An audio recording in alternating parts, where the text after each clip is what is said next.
We've got a couple of new people who've going to join us on the panel. So there's Michael Gleaves, who's from the Hartree Centre in Daresbury, which is a science tech park very nearby here, and has been doing a lot of work with AI. And Sarah Wilkinson, who is CEO of NHS Digital, which you might have heard of. And I'm really grateful for both of them for taking the time on a Friday afternoon to come and be part of our panel.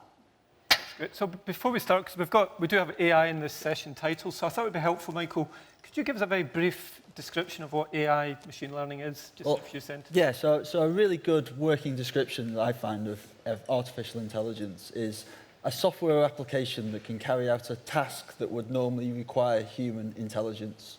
And this often relies on a technology called machine learning. And machine learning is a subcategory of artificial intelligence.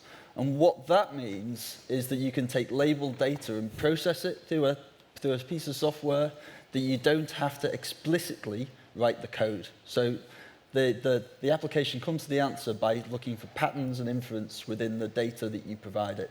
And it's been driven mostly these days by a huge amount of increase in the availability of labeled data through the internet, and then these new technologies around neural nets and the like. So could we start off perhaps by asking some of the panel about some really exciting applications of artificial intelligence, both clinical and non-clinical? So Sarah, can we start with you?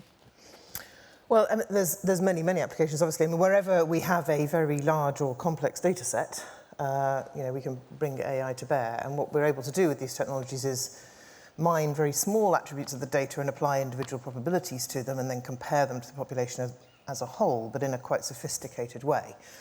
So that has allowed us to do things, particularly in areas where a visual comparison of the data might be quite difficult. So in imaging, where you're looking at whether an image is deviant from a population norms in some way. And we're seeing it's quite pervasive now across different imaging applications.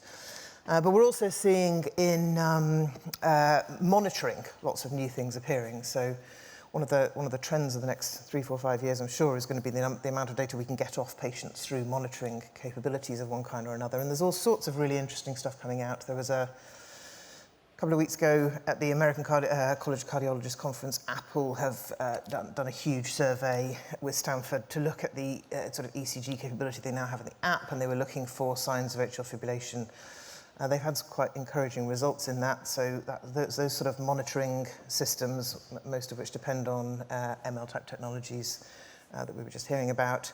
There's also quite a lot of interesting software that's come out that allows you to just take a phone and put it under the hands of a Parkinson's patient, for example, and monitor finger movements, and then again compare those to population norms, or indeed for the norms for that individual patient, so you can start to understand the progress of their disease.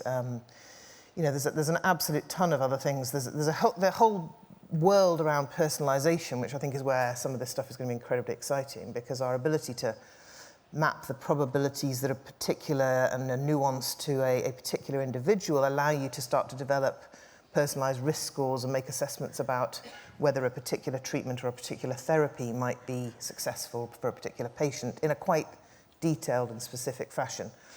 And then, of course, there's a ton of applications well outside of the clinical space as well, just things about administrative efficiency, use of resources, appointment booking, et cetera, et cetera. So I think there's just an enormous number of potential applications. Any of the other panelists have any examples they want to share, Michael? So in a similar area that you just discussed, the sort of engagement side of things, we've done a really interesting application, which is a sort of really knowledgeable chatbot that engages with small children and reduces anxiety through an innovation team at Alder Hey. So this is built-in wayfinding within the hospital, which is how we got into the app, but has also now got 3 or 4 specific knowledge modules which are validated by the clinicians within Alder Hey that allows the children to ask about anesthesia, head injuries. And the really interesting thing about that is that these small children are interacting with these applications in ways that they don't with the clinicians. So they're seeing questions come through because it records all the questions, like a small child asked the app a few months ago, why do you put me to sleep during the day? Why don't you not wait till the evening and carry out the operation there? And the anaesthesiologist that was looking at this says, I've been doing this for 15 years, I've never seen that question. So I'm trying to be approachable, I'm obviously failing. So there is these really sort of interesting applications. And we're also working closely with Liverpool CCG looking at patient flow. So once you remove the people who just get excluded, then you can start to do predictive analytics on where people go through a patient pathway, so you can predict the amount of social care or social care that is needed and give 4 or 5 days insight into that, so you don't get this bed-bocking stage at the end. So these productivity apps are also, I think, a really interesting early stage that AI and machine learning can be used. Okay. Any more examples, or we move on? Yeah, I think there are a whole range of things going on. So 5 years ago, when I started at NHS England, in my first year, 5 or 6 companies related to AI came to see me. Last year, I stopped counting at 100 when it got to, this is just growing exponentially at the moment. And when I looked at the medical literature, it doesn't help you a lot with AI, actually, because it's a lot more immature than that. And you have to go to the funding literature, to the startup literature, who's getting money and raising it. And when I looked at that in 2017, there were, in the UK, 217 healthcare startups in AI funded, just in the UK in 2017. Wow, this is a really growing field. There's some really exciting stuff, and there's some stuff that's a bit like the Wild West that we need to be really careful about. The stuff so we should have the same measures that we had in place and learn the same lessons when we started modern pharmacology and bringing modern drugs onto the market. We should put them through the same testing and the same trialing and be as rigorous as we are with drugs as with AI systems. So I wouldn't believe everything everyone tells you about the magic from their black box. Great examples, I would pick Optellum, which is how I would like to do things like this. It's a PhD spin out 3 years ago from the University of Oxford. So John Bell has been supporting them, looking at AI around 1 centimetre lung nodule diagnosis, knowing is it malignant or is it not, about 98, 99% sensitivity and specificity. He's got several PhDs that have come out of there, multiple other publications. They're now starting to roll this out across the NHS. There's a wonderful thing that was due to go out in press release today, so it may not have, so please don't tweet it just yet, because it should be going out on Monday if it's not today, called EarthScan. So the NHS went to the UK Space Agency last year and we did a competition, how can we bring space technology into healthcare, 4 £1 million prizes, and the one that's being announced that won the one for cancer is live cloud machine learning, artificial intelligence analytics of real-time colonoscopy imaging, telling you whether there is a malignant lesion there or not. Now, I'm not a gastroenterologist, but I'm told it can be up to 40% of tumours are missed. So developed at UCL, we're now going to have live real-time screening using AI, and they're funding a trial to do that at the moment. Really exciting. From outside of medicine or from outside of clinical practice, my job is I love my job at NHS. I get to see the greatest toys on the planet. I got to go to Ocado's autonomous robotic customer fulfillment centre. And it's like the size of 30 football pitches, stacked 30 deep with crates of shopping and things. And these things that look like washing machines whiz across there at 10 metres a second, picking up your shopping and putting it in. They call it swarm robotics. And you might say, why is the Director of Innovation for the NHS going to see a shopping supermarket customer fulfillment centre? Well, 6 years ago, they had no AI in this sector. And what they did was they learnt to focus on very specific areas where it could make a commercial return within 3 years.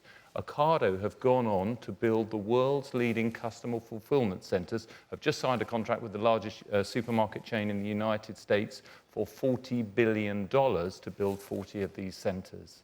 So if we get AI right and build it in the right places, whether it's, we've heard, whether it's imaging, whether it's pathology, whether it's image interpretation, whether it's so many other aspects, clinical triage and pathways, it's a really, really exciting area. Thanks for that. Andrew, have we got questions from the app? And not really, but so I am a bowel cancer screening colonoscopist, so it's not 40%. I can reassure the audience that we pick up a few more cancers than that. But having seen that technology is pretty fantastic and will make our jobs better. Liz, you talked a bit about the barriers with apps. Are there any other barriers that people think to getting this technology? So I was always worried about the money, but it sounds like actually if you talk to the right people, you can get the money. So I talked about the top 4 barriers, and they're probably the first 4 barriers. And then after that, there are lots of other different hoops to run through. I talked a bit about governance, and the way I described it was around governing risk and managing risk, but there's also how do you manage the governance within organisations, and then that leads you on to how do you manage procurement, money, making things sustainable. Quite often innovations are learning as they test and trial, and what that means is you can't necessarily replace one thing with another immediately, so there has to be some double running while we're learning, and that's really difficult because we don't have the cash envelope to enable that to happen. So I think that there's a lot of lateral thinking that has to happen, and that's why I put on the slide about tenacity, because there are probably too many barriers. We could talk about barriers all day, but tenacity and resilience is absolutely critical in getting things pushed forward. One of the things that I'm really passionate about is around workforce development and transformation. So I quite often reflect that I did my degree over 20 years ago in clinical practice, and if I did that same degree tomorrow, it would be almost identical. And actually the world that we're now expecting clinicians to work in is different. And so we invest very heavily in that workforce engagement and change. Anything you want to add there, sir? And then we'll take one question from the floor. I mean, I'll throw in a couple of things. Data quality, obviously. I mean, a very large data set that isn't entirely accurate won't be mined with great success. So, but I won't expand on that because it's a statement of the obvious, really. The other thing that I think is going to become increasingly important is the way in which we quality assure and manage algorithms, and our ability to formally manage models. We are, a long way behind many of the other sectors that are making progress in this. If you go and look at the finance industry, they've understood the importance of independent validations of statistical and mathematical assumptions within code blocks for a very long time, and that's been a very formal process of managing and validating the evolution of the maths. We are not there in the NHS. We have pretty immature tech. We have lots and lots of existing logic algorithms that are not understood, not segmented, and not properly marshalled and managed in today's world. As those become increasingly complex and sophisticated, that problem and that process of properly quality assuring and managing the evolution of that code is in itself going to become a really critical discipline. So we've got one final question from the floor before we finish, so very concise. Hello, Mark Temple, physician. Great session.